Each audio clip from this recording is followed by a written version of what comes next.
All right, almost 5 minutes after 11 o'clock. If you believe in yourself, you can do anything. You've heard that before, right? Yes. If you believe in yourself, you can do anything. How does one believe in oneself when the odds seem stacked against them? Well, that's why we have stories like our next one, because our next guest has had some amazing accomplishments and yet had everything stacked against him. Dr. Arun K. Singh is our guest. He has written a book called Your Heart, My Hands. He is a heart surgeon, by the way. But how, if you were a guy with crippled hands and you said, I want to be a piano player, people would probably say, no, it's not going to happen. How about you say, I want to be a heart surgeon?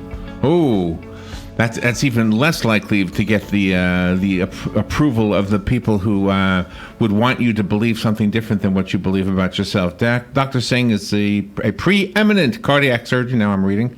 He's the recipient of the American Heart Association's Hero at Heart Award, the Milton Hamalsky Outstanding Physician Award. He was voted top doc for the last 16 years. His book is called Your Heart, My Hands. It's getting rave reviews, all 5-star reviews on Amazon. And I just want to read one thing from the Amazon listing. It says, faced with an entirely new culture, racism, and the lasting effects of disabling childhood injuries, through hard work and perseverance, he overcame all odds. That's the kind of story I love to hear. Yeah. Dr. Arun K. Singh. Good morning, doctor. It's an honor to have you. Good morning, Daddy. How are you? Thanks for having me. I'm good. Where are you? Well, in Providence, Rhode Island. You know where it is? In Rhode Island. How come you don't have the Rhode Island accent? What's the matter? I got some accent there. You have a different one. So tell me about this. Were you born in India? Yeah, I was born in India in 1944. That was a British India. And as a kid, my dad was a headmaster. As a child, I was quite a bit, what do you call it, rambunctious, or you say very inquisitive mind. I always wanted to know something, curiosity. One afternoon when I was around 6 years old, escaped out of my backyard, I decided to climb a guava tree to fetch a ripe guava to eat. So I climbed about 10 to 12 feet high on a tree. At the same time, when I was ready to put my hand to grab it, suddenly a Hanuman langur monkey, which is a square jaw, teeth hanging like a fang, right on my face. Oh, my gosh. Oh. Well, how big is that animal? How big is he? Well, they usually are about 60, 70 pounds, but they leap very fast. They can leap 10 feet very quickly, and they're very intelligent. They can intimidate you, and they can, make the same impression, just like you. If you joke with them, you show your finger, they will show your finger too. Really? Anyway, wow. Yeah, I want to go to India. I want to see them. Well, remember that the monkey's brains are similar like a human brain. But anyway, I know mine is. But just to tell you the story. So what happened? I got so scared.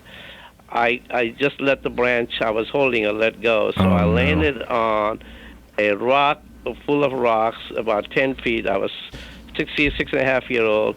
I had smashed my face. I had a fractured skull and shattered my entire elbow. Oh, my God. I was unconscious, laying there. This is a small town in India, in a village. And so my parents came in. My brother found out, and he yelled, and my parents came. They took me to the dispensary, and they sutured me up, and they said that my injury to the hand was terrible, and it had a nerve injury. I needed to go a specialist about 150 miles away, which I did. Took a train ride for 24 hours. And subsequently, I had multiple procedures done my elbow, and I had lost the function of my hand for almost 4 years. I was not able to pick a piece of paper or hold a pencil or a coin. And at that point in time, one day when I grew up in a place in the village in India, which we share, there was no sanitations.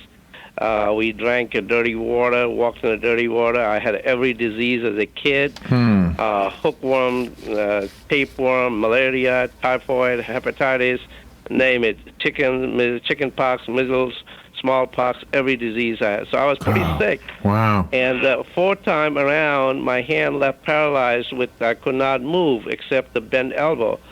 So the doctor said to my mom and parents, my dad, we can leave the way it is. At least he can feed himself. That's all he could do is his hand. Nothing else we could do. At that point in time, my dad got very angry and got frustrated, and he said to the doctor, "You mean to say my eldest son is going to be beggar in the family? That's the way he's going to make a living?" And believe me, I have seen the beggar in India laying on the side of the street, missing arm, and holding a pan, looking for coin or food. The idea of being a beggar was more painful than broken hand. But anyway, my mom made a decision. My mom made a decision that they're going to break my hand without anesthesia and reset it. So I was taken. So the next day I was taken to the hospital again. 3 strong guys held me tight, and the doctor gave the signal, and I broke my hand just like a bamboo stick. I'll tell you, I must have screamed. My voice must have gone across the corridor of the hospital to Taj Mahal. Wow. I was so painful, and I had a nightmare. And so I missed about 5 years of school. My hand was not functional. My mom had only 10th grade education. She tutored me in the home. I was educated in a home till I was 10 years of age. There was no rehab. After my hand was set the last time, I still had marked weakness. The elbow was frozen. So there was no rehab like here. You get the ultrasound, the air conditioning, the massage, the weightlifting, and the elastic band. My program was over there Mom was working with the orthopedic doctor. They put bricks in the bag and tied me around my wrist, and I walked, I staggered down the street like inmates in a penal colony. So I carry the brick, you here carry your weight you say, well, I lift 25 pound, or I said 30 pound plate or bell dump. Right. I lifted 1 brick, 2 brick, 3 bricks, 4 bricks. So I did that for several months, and then I will held on. Mom will take me on the window and back home in India, the window has a crossbar, so that prevents the intruders that are going in the house on the first floor. So she will lift me, and I'll hold that crossbar, and she'd let it go, and she will watch me, obviously. So I'll be hanging like a bat, holding that my life. Wow. And so for every day for several months, and eventually my hand got better and started moving around and needed a lot of rehab, a lot of love from my mom. So this is a story. That's amazing. This book is, Larry, is not a medical book. This is a book for anybody or everyone, people with the immigration, people with a disability, different color, disadvantage. You work hard, you have a grit, and you willing to have some disappointment in your life. That's what I got. You will overcome discouraging obstacles. This is the book about. That's what I got from the brief thing I had to read from. I love stories that tell of an underdog who exceeds all of everybody else's expectations. It seems to me that you're put on this earth just for the rest of us, just so we can learn that we can do anything. And I guess the reward is whatever success that you have in your life. And so at what point did you decide you wanted to be a surgeon? Well, first of all, I had my interaction. As I said, I was 6 years old till 10, 11, always with the doctors. Oh, yeah. That makes sense. So I was always in the hospital. So that's the only. My dad was not a doctor, but my grandparents, my grandfather was a doctor, so I had seen him some, but not a lot. He was a different guy. He was an eye doctor. So and back home in India, there's the 3 most respectable profession: a doctor, engineer, and a lawyer. So if you get into medical school or doctor, engineer, that's how you're doing all right. I got into medical school. Believe me, I was educated in the home. When I got into college, I had a difficult time. I wasn't getting it. Yes, when I got into college, I wasn't getting it because when I read things, wasn't getting it. I wasn't comprehending. Later on, I found out that I had severe dyslexia. There was no diagnosis of dyslexia those days, in 50s and 60s. But I had one advantage. I knew that I wasn't getting, but I had insomnia. So I had that. That means I could study till in a odd hour, 3, 4 in the morning. Even when I was a kid, I would study till 2, 3 in the morning, and get up at 6 o'clock and go do things. So I did not require a lot of sleep. So I could constantly repeat and make acronyms, and so I was able to overcome some of the dyslexia. As for my movements in the hand, my fingers were not good. You say, well, you start moving your hand. How come you became surgeon? Surgeon require the highest quality of dexterity of the hand. When I was in the medical school, or when I became a resident, a doctor, I showed the pillow every night for an hour and a half, 10 o'clock in the night. So I had in my Spartan apartment, have a sewing room where I will sew those. So my pillows in my apartment was better embroidered than in a posh hotel in the New York or on a Paris, because I practiced. I worked very hard. Oh my gosh! Well, that's So I did, but I got into medical school, and when I got into medical school, my dad had a major stroke, and we lost everything in the first year. I was 17 years old at that point in time. Back in India, there is no such thing. Total disability, welfare, Medicare, Medicaid. If you can't work, you can't make a living. So we lost everything. So I had nothing. I grew up very poor, poverty, and at that point in time, I saw my mom, who helped me a lot. She said to me, grow up. We need you. You are the guardian of the family. Mm-hmm. And so I became a guardian of the family. I took care of my family age 17 on, and I graduated medical school very high. And because I wanted to be a surgeon, I never wanted to be a heart surgeon, because heart surgery wasn't common those days. I wanted to be a surgeon, possible orthopedic surgeon. And I came to this country because 2 reasons. While you're getting trained, you get money, so I could send the money to my family to support, and I can get trained. So I came in this country with only $5. That's all I had. I read that, yeah. And that's the most valuable Lincoln money, $5 Lincoln. I kept in my pocket. Oh, you still have it? Yeah. And let me tell you, I didn't have billboard, the pocketbook or anything. So I kept putting my hand in the pocket every 5 minutes to make sure Mr. Lincoln does not take it. Can I have a philosophical question to ask you. If I were told by somebody, I need you to climb that mountain, and I look at the mountain and I say, oh my gosh, I don't know if I can do that. Some of the things in your life metaphorically were that mountain.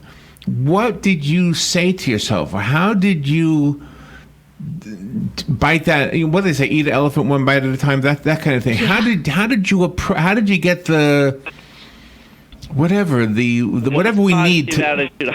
What is the positive? Yeah. How did you do that? Yeah. Well, let me tell you. My mom had a lot of influence as a child, and later on, in this country, my wife, when I met her in New York, she was a nurse. These 2 ladies had Mother's Day coming up next week, so I want to wish every mother a happy Mother's Day. My mom had a tremendous influence on me. When I said my hand was not moving, and when my dad said he would be the beggar, it really hurt me. Mm-hmm. And I was crying, and I could not be consoled. I remember the scene, and what must mother do? So she grabbed me, held me tight. She said, get up, look up, and don't give up. We're going to work with you. And she worked with me all the time. It was tough on her because she had other kids, but she did stick with me. She did stay with me. So she put me she installed me a early childhood. So that was a very positive attitude. And later on in my training, when my wife I met, I had a lot of setbacks. Remember, here I'm coming into this country in the 60s. We had a lot of problems. We had Vietnam War, racial tension, Martin Luther King was killed. Right, Robert right. Kennedy was assassinated. Right. There's a turmoil. And here I'm coming from Eastern country, India, to Western civilization, different culture, different race, different religion, and so I faced a lot of these things, a lot of disappointment, discouragement, racism, all of these things I faced. But I knew these things I'll be facing, but I was focused. Did it hurt? Yes, it did. But people tell you certain things. But if you go on a negativity, if you follow the keep you attached to negative in your life, you're not gonna make it. Mm-hmm. You gotta Yeah, ignore right. it. That's right. Yeah, you gotta ignore that, Yeah. Larry, and look at the positive side. Let me tell you one word, and I always say it to my kids and everybody else. Discrimination, racism, all of these things is never going away as long as the civilization, humanity is there. Show me in history of humanity when was not there. Every time. That's right. You can look in Africa, looking at South America, looking at, the black versus black, the white among the white, the Italian versus the Irish, the Catholic versus the Protestant, Jews versus non-Jews. So it's the Indians, the different castes, Chinese, different region, left, north, and south. So you cannot go so, but if you dwell on it, negative, you are going to go. You do not want to surround yourself negative force. If you surround yourself with a negative force, they're going to take you down. That's really good advice. So did that come from that little moment you just described with your mother in the beginning when your hands were first injured? That sounds like what they say, a mustard seed of faith. Was that for you? That little bit that you could hang on to? Yes, that's the thing I could hang on to. Yes, absolutely right. You also talk about your patients in the book, that you not only gave them life, but they gave you something. Yeah, well, this book is also, I talk about how patient impacted my life and how I impacted theirs. I operate on, which is very few surgeons do that kind of operation now, from one day premature baby to 99-year-old. So I did every spectrum of the life, seeing it. And to me, one thing was very important. Every life matters, regardless of age, sex, race, religion. I wish I could say that I saved each and every one. The reality was not, because some reason. But I understand, and we felt, people ask you, you're a surgeon, they wear a mask and a gown. They're like a robot. No, we are not. We do have a heart. We do have a blood flow in our system. There was a child I operated on, a 5-year as a baby. He had only 3-chamber heart, and he lived for 5-6 years. He will frequently come in the hospital. He was very attached to me, like my own kid, and I had my kid of that age.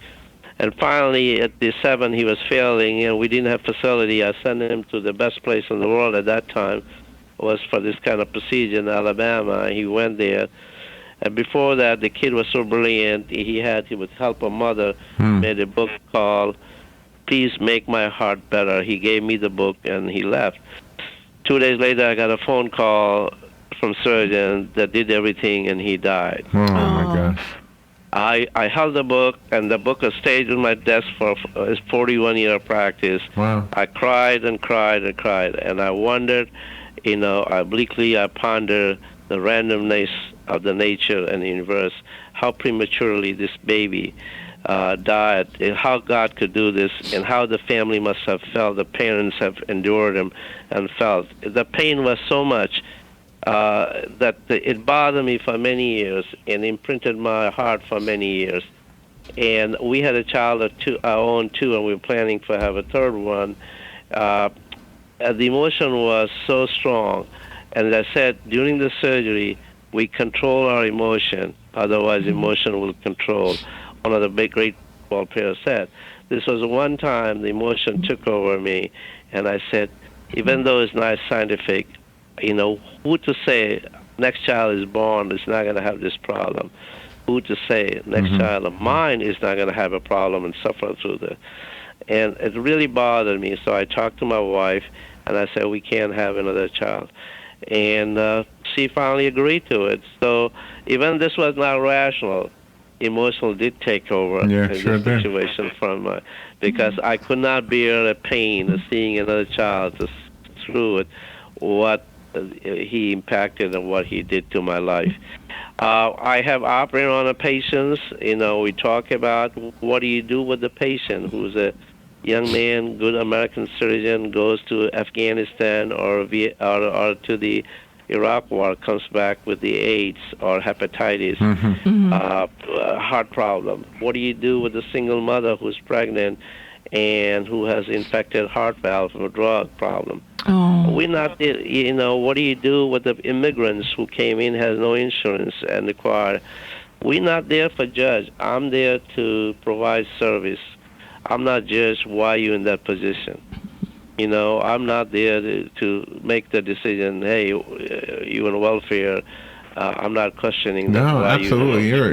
It's a wonderful message. Our job is to provide the service. Right. Same with us. I mean, our job is not as important as yours, but our job is to get the word out. No, Larry. Your job is very important because what you spread the rumor or as Arun said, fake news. The fake news you said. We try not to do the fake news. Yeah, don't do the fake news. So I think the media has a lot of obligation to report stories, good stories, rather than a negativity, because we have in the society a lot of negative force going around anyway. We need to focus the positive for young kids. Look, this guy. He's an immigrant. He had a $5, different sex, different religion, different culture, comes in, and he succeeds. Let me tell you, when I came to country, this in 60s and 70s, most of the heart surgeons came from Westchester County or Fairfield County or Marin County. They were 6 feet tall, blue-eyed, perfect teeth, male Caucasian, educated in a private school, and they had a trust fund. Not like me, who came from India in a small village and a ghetto, or what you call a ghetto, with $5 income. So I had to fight for it. I have to battle for it. I have to have a desire. I have to have a drive to accomplish it. And we were told you have performed over 15,000 open heart surgeries since you began. That's right. I have, I had done more open heart surgery than anybody in the East Coast in America. As I said, I did. Believe it or not, during doing this surgery, I paid a price. Price in that, if you're doing that many operations, you're not in a home, you're not with your family. But I said I had a very fortunate, lovely wife who was very supportive. She was behind me. She was with me, for me, by me, for all my difficult times. She pulled me out of the most darkest days. She had suffered from cancer of the breast, both breasts. She had multiple surgeries. Once upon a time, a couple of times, we never thought she was going to survive. So during all of these things, I survived, and she always had a positive influence on me, saying, no, this is what we want you to do, this is what you wanted to do, and I'm behind you. So I was very fortunate. So I do have 2 beautiful sons and 3 grandkids. The only common is I have a DNA with them, but my wife raised them up. I want to say something real quickly. The title has more than one meaning now that we've had a conversation. Your Heart, My Hands is the title of the book, and at the beginning it sounded like a physical thing, your physical hands and other people's physical heart, right? Yes. Right now it's my heart, and everybody else who's listening, and your words were typed by your hands, and so in an indirect way you're reaching a different type of a heart just by telling us that we all can do anything if we put our mind to it. That's absolutely right, Larry. This book is a human story. This is about my journey. This book, as I said, you can buy it anywhere, Amazon or Barnes & Noble. And I tell you, it's easy reading, and I would absolutely recommend to anybody, immigrant, disabled, disadvantaged kid, heart patient, healthcare personnel, anybody, this is a positive in your life. What can you do? This is all about, you know, and it's really is. That's what I want to do. I did not want to get into a lot of technical aspect of heart operation. No, I think you've hit us in a different kind of a heart. You're a blessing. Okay, the book is on Amazon. Your website is it centerstreet.com? Yeah, my website is that you can go yourheartmyhands.com. Oh, okay. yourheartmyhands.com. Okay, very good. Yes. Doctor, we have a Dr. Singh in our community. I don't know if you're related or not, but No, I'm not. Singh's a very common name. Doctor, thank you for being on the show with us, and thank you, Larry, for having me, and have a wonderful day. Thank you. Stay warm in Rhode Island. We'll be right back. Bye-bye.